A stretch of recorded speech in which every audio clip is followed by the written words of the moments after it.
we've talked a bit about the sort of Islamist problem, but there's also a kind of woke element as well, where at least certainly people who think of themselves as progressive are, at the very least, turning a blind eye to what's happening in Inaya.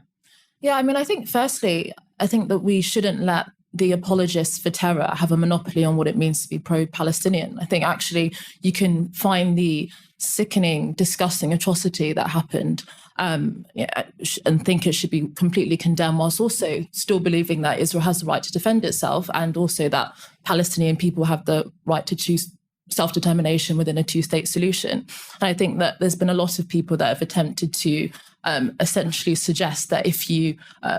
condemn what has happened and actually do believe that Israel has a right to exist and to defend itself, then that somehow means that you're not concerned or horrified by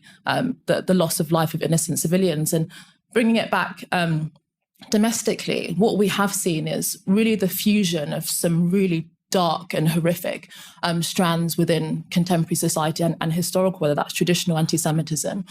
with the politics of identity. And on top of that, a kind of